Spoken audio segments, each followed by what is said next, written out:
What is it that people can do, anybody can do, to move everything they're doing to the next level? It is sad when I see people approach life from a position of weakness rather than strength, disadvantage rather than advantage, chance rather than choice. Many don't actually realize that life can be lived from a position of advantage. And you know what's behind all of that? I can tell you, people go to school and learn almost nothing about how life really works. Dr. Brian Rubin, leading authority on the subject of strategy, leadership, and personal growth. Imagine all of the organizations that have benefited from his exceptional insight. Saville Energy Luxembourg, Department of Petroleum Resources, Dolphin Telecom, Trident Energy United Kingdom, Africa Reassurance Corporation, among others. He holds business trainings regularly in Lagos, Dubai, and London for senior business leaders who depend on his insight to resolve their toughest business challenges. Dr. Brian is an advisor to top leaders in businesses and governments around the world. His passion is helping people and organizations unleash their full potentials, outperform their industry, and lead. Now discover the insights driving the world's biggest names and organizations as you join Dr. Brian for the Brian Rubin Masterclass. Business happens when somebody recognizes a need in a society and he creates a solution to that problem and brings an economic model, a profit model to that problem, to that solution. Now that means he finds a way to solve this problem at a profit. Now that's how, boom, wealth is created. In societies where people don't like to take responsibility for the problems they find in their society, they also sadly, they are also unable to move forward. Where people want to wait for the government or wait for somebody somewhere to fix the problems in society, things never work. It just can't. Because if something has to work, somebody has to make it work. Now that's a fundamental idea. It's a fundamental statement. Everybody understands it. Everybody knows it, but not everybody likes to do it. And at this time, we should probably learn to take these kind of ideas seriously. At a time when lots of people are clamoring for change, clamoring for a better life, a better society, more sustainable world. Those are noble ideas. Those are noble dreams. And the right thing is that we learn to champion the solution. We learn to champion. We become ambassadors of solutions and bring real changes to our society. We can't just stay and fold our hands. Now, when I speak to many people this way, there's usually um, that complaint that one, uh, they would like to do it, if not that it is difficult. The government is not supporting, it's not ready to find money. And see, it's quite interesting. When I have that kind of discussion with somebody probably in Africa, he will say, it's not like it is in America, okay? Sometimes some people think that when it is America, it's different. And then you speak to someone in the United States, they say, well, this is just difficult. So you speak to someone in the UK and you find the same set of excuses, the same complaints. It's difficult. So it's not really about location. It's about the mindset. It's about the willingness to take responsibility, the willingness to solve problems that belong to everybody else. This world has moved forward solely because of the activities of people who decided to solve problems. Now, many times we speak of governments must do that, government must do that, but let me also let you know that there was a time in the world when there was no government. You realize that government was an invention? It was an invention. It is the thinking of people.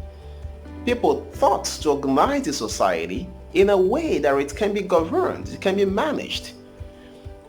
And they just did that, and it kept evolving to what we have today. And there have been times in history when some governments somehow, for some reasons, in some form, shape, or type, had to take over the governing, the management of another political arrangement. Could be in form of colonialism or whatever, but that's what you still find. It's governments. Today, the most popular type of government, especially in the Western world, is democracy, which is defined as a government of the people, for the people, and by the people. But the truth is, that definition came from a Greek philosopher, really. Many people think that it was Abraham Lincoln. It wasn't Abraham Lincoln. Abraham Lincoln used it. Abraham Lincoln popularized it. It didn't come from him. Democracy didn't start in America. Didn't start in Europe. No. But the thought I'm trying to bring across is that even government, even democracy, and all of this stuff, these are people's ideas. These are people's solutions to the problems in the society. So always change happens when people take responsibility. Now, Peter Drucker said there are only two duties of the enterprise. He said it is innovation and marketing, and that has been said many times. I've made reference to that statement many times in many of my meetings and videos, but we cannot stop talking about that statement because of its importance, because of the relevance, because of how elevated that thought is. All right? We can't stop talking about it. He said there are only two duties of the enterprise. He said it's innovation and marketing. Innovation means bring up new ways of doing things. Bring up new ways of solving problems. The central idea always is solving problems. You see, when people miss that fundamental truth, it causes lots of problems. And that truth has many times been, it appears that we many times have actually, lost touch with that truth. All right? And giving our hearts to all sorts of things, even in terms of measuring performance. All right, you see, when I teach strategy all the time, because strategy is important. But when I teach strategy, you find out also that the thought leaders many times are divided in their opinion on how the appropriate way to measure performance. And many of the thinkings, you just find lots of things lacking within them. And with half-truths that are dangerous, companies don't know what to do. And so that's the same thing with this idea of why businesses exist. Why do businesses exist? Why in the world do we do business? Why should you start a business? Why should a person start a company? The moment you lose track of fundamental ideas, everything else goes with it. That's just the way it is. You cannot afford to lose track of fundamental ideas, because it is the fundamental ideas that holds everything together. And that's very important. And that's what many times we don't really give much attention to. So you find dangerous half-truths and lack of clarity in many areas. And I'm just hoping that I can today, all right, bring some level of clarity to some of those dark areas, those gray areas, and you're able to approach your thinking about business from a whole different point of view, from a whole different perspective, because that is what brings about sustainable change. That's what brings about sustainable change. Change doesn't just happen. It always happens as a result of the application of a superior knowledge. Now, there's a very big difference between activities and accomplishments. Guaranteed, many people are busy all around the world. But our productivity in almost every nation shows that activities does not match productivity. The nations that are doing well, you notice their approach to activities is also very different. It's also very different. And that's why it's dangerous to just look at what a company or a nation is doing and you say, well, their case circumstances seem more like ours, so we just like to copy what they do. That's a dangerous approach. That's a dangerous approach, because beyond the things you see, there is what you call this there is something you call a philosophy behind an approach. And that's what I'm talking about today. I did a whole new article recently. It's called The Spirit of Strategy. I say, just thinking about it, I'm blown away. And that's something you want to read. And just in case you're a media company, you have a newspaper, a publishing company, or a magazine, international magazine, you can write us. You can write media at brianruben.com and you make a request to have that article published on your newspaper. And also sometimes we get requests from some of the people in media. They're actually asking some assistants how they can interview Dr. Brian on their platform. Now it's very simple. If you just write media at brianruben.com, somebody will attend to you and give you specific details about how you can have an interview with me. Okay, so what I've been trying to let you know is the importance of having clearly defined ideas about business. Because when you don't have clearly defined ideas, a lot of things go wrong. Okay, so I mentioned Peter Drucker said there are only two duties of the enterprise. He said innovation and marketing. That's how I streamed off from there. Yeah, so and that's true. There are only two duties of the enterprise: innovation and marketing. Innovation means bringing new ways of solving problems. Do something differently. Find a new approach. Just do it differently. You see, we have inexhaustible ways of solving problems. Find a new way. Finding a new way is not enough. If you're gonna actually solve that problem, you need resources to keep solving it. And if you're gonna commit yourself to solving that problem, all right, that problem you're solving has to somehow provide you with money. So you need to exchange that value you're creating for something, for a higher value. It's called capturing the value. All right. So when you capture the value, you have enough to take care of yourself and support the business process, and then you keep solving the problem and you keep expanding. That's how business happens. But something important I just mentioned there, which I thought should get attention, is the fact that I said you create the value. All right.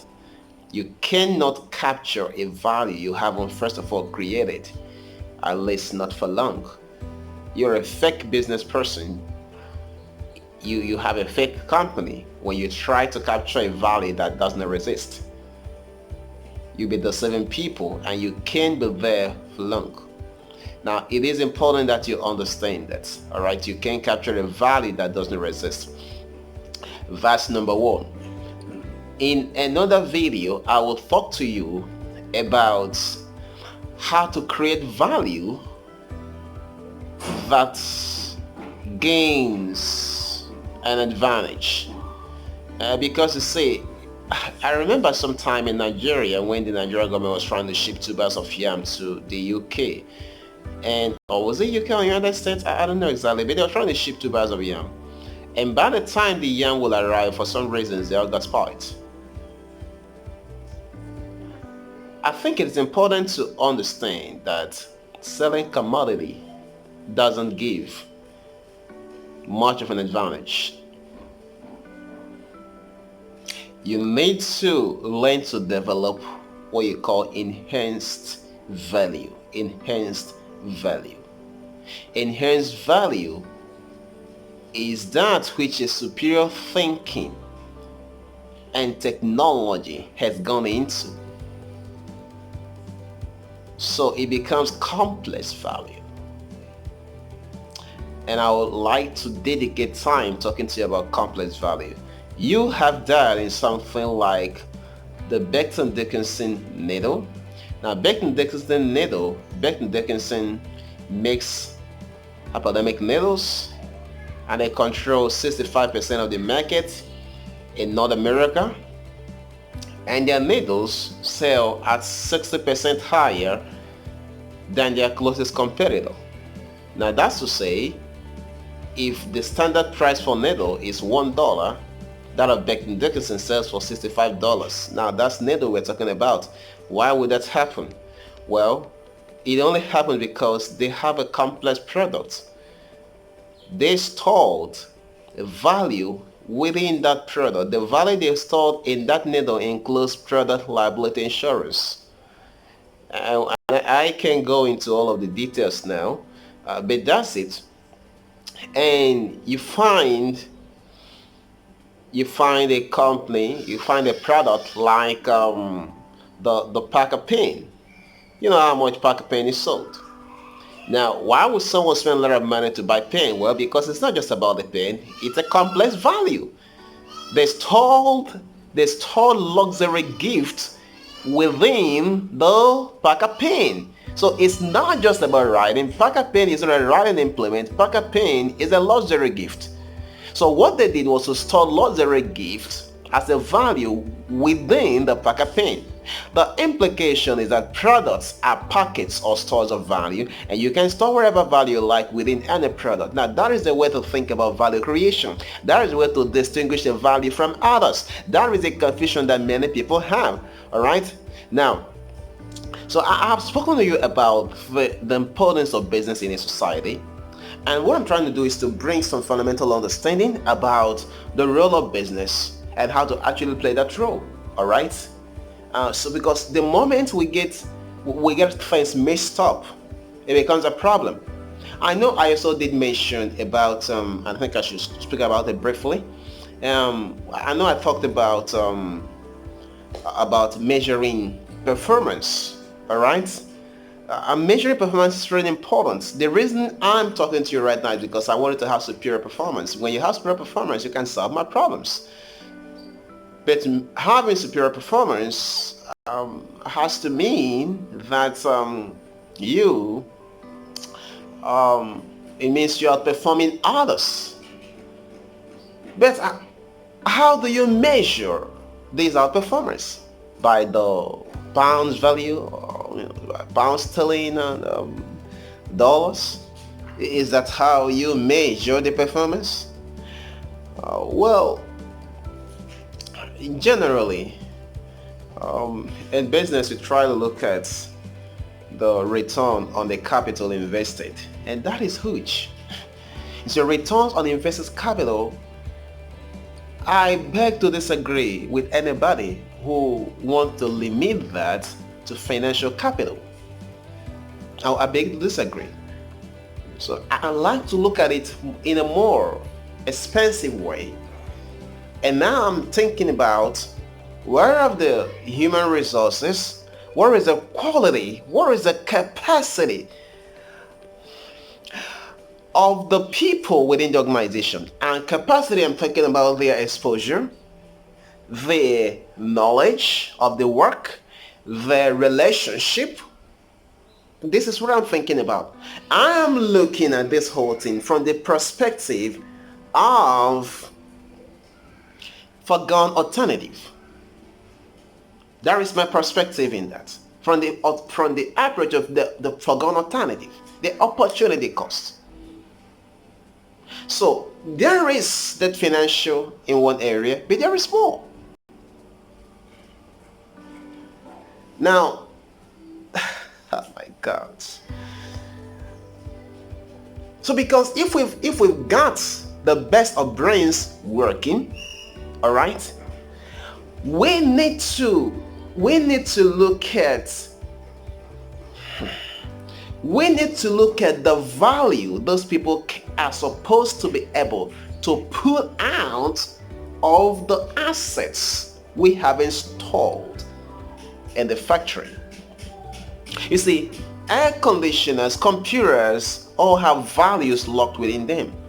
But what somebody can pull out of those systems will depend on the person's capacity.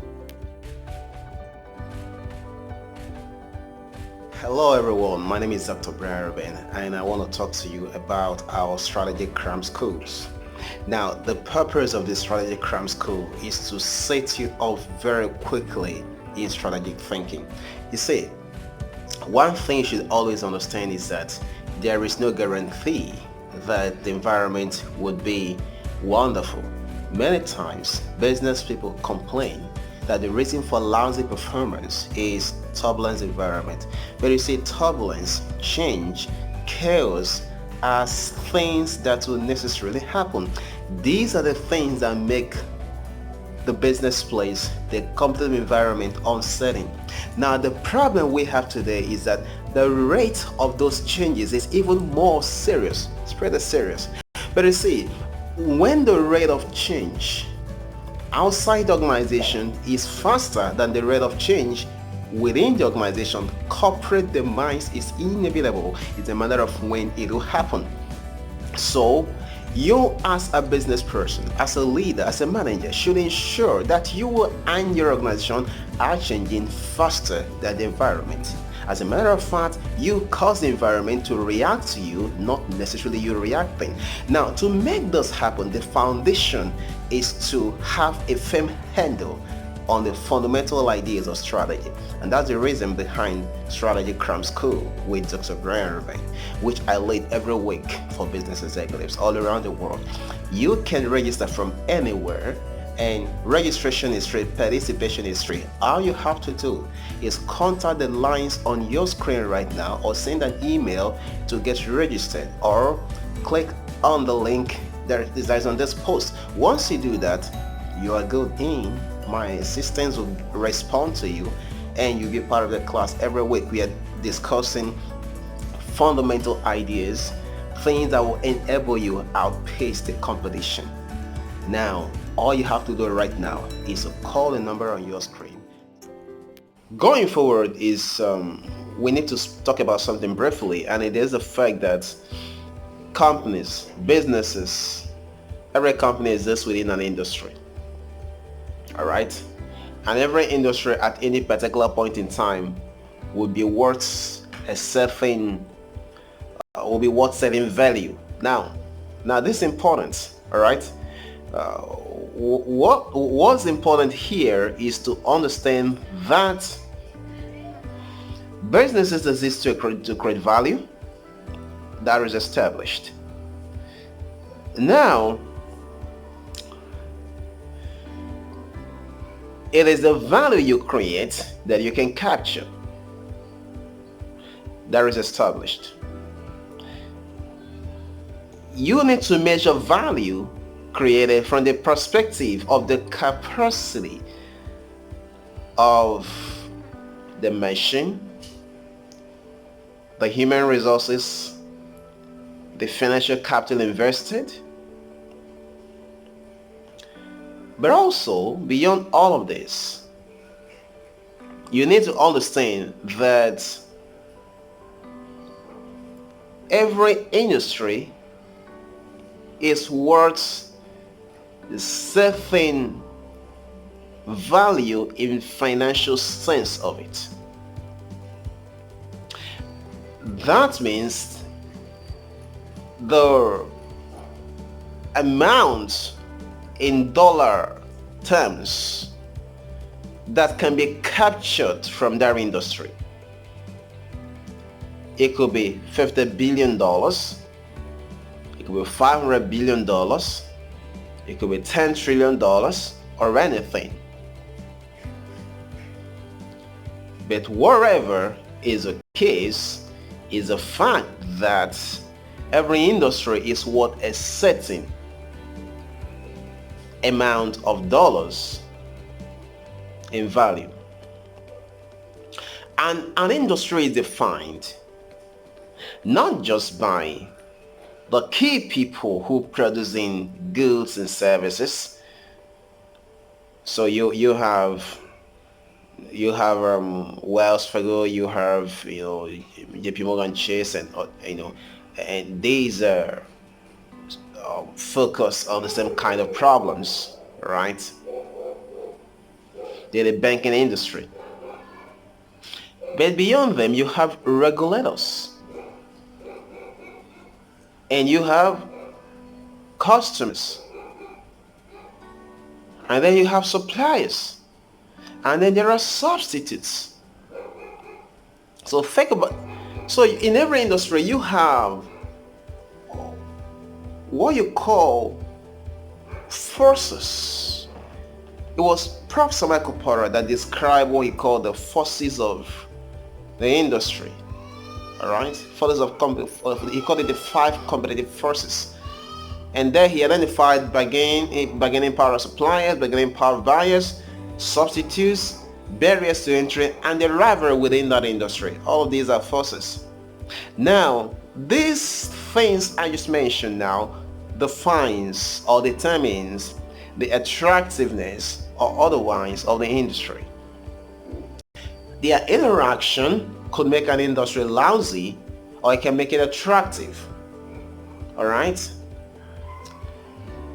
So it's not just about the rivalry between the key competitors in that industry that determines how much value can be created and how much value can be captured. Because it's not enough to create value. If you don't capture the value, you can't continue. Now that's very important. You have to capture the value to be able to continue.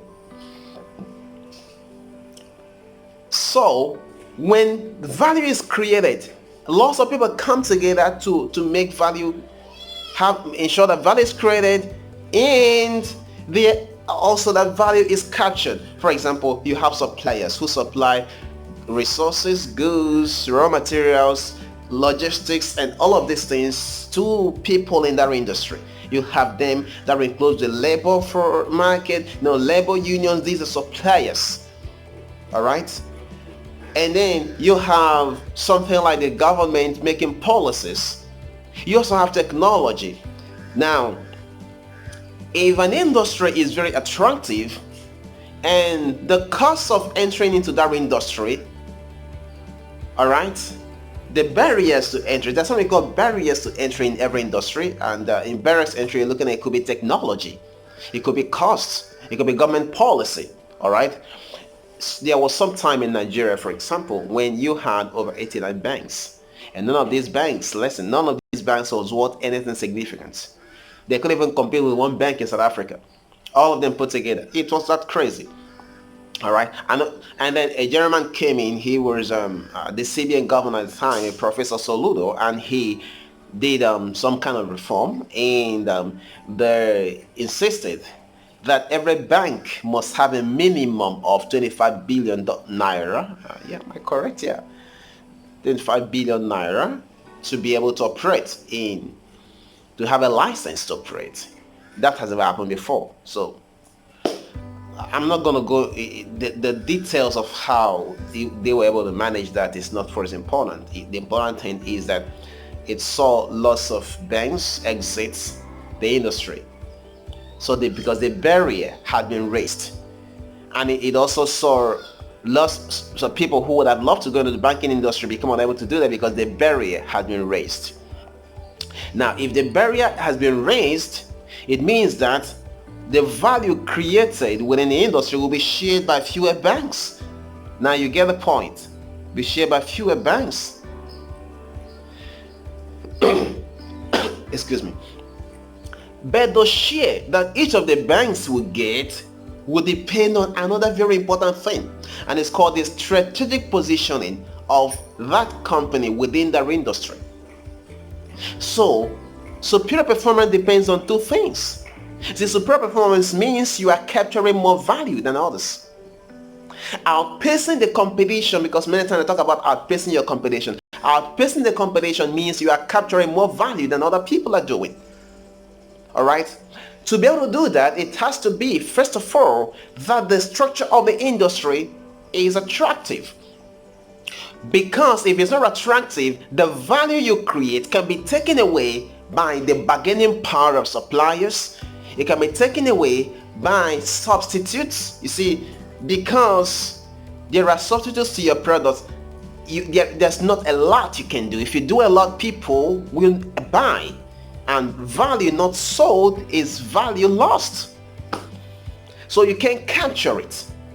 So you need the industry to be attractive. That's the reason why I like to teach about sustainable competition, where you as a competitor within the industry is also protective of your industry. And that's a very different discussion, okay? Very different discussion. Okay, so I like to talk about that. Now, so I said there are two things. The attractiveness of the industry, meaning that the value we create, we can have more of it. If we can have more of it, we can continue to grow and expand and do better. You see the point? There was a time when the music industry in the world lost 80%, 90% of its value. That means the value they create, they couldn't capture. What has to be the result? Of course, bankruptcy. That's what it means. If you can capture the value you're creating, you're out of business. But to capture the value, the industry has to be attractive. That makes it possible.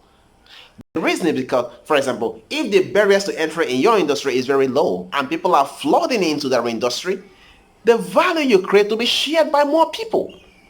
Now, that's the other side to it, that first of all, you may not be able to capture certain things could take away value from everybody, but aside from that, the value you as a company can capture will have to depend on your positioning within that industry.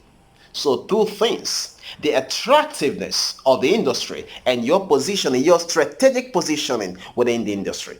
And by your strategic positioning, we are referring to how different your approach is from other people, and how that difference gives you a unique advantage that transforms to your ability to capture more value than your competitors. So two things: the attractiveness of the industry and your positioning within that industry. I'll speak to you more on this.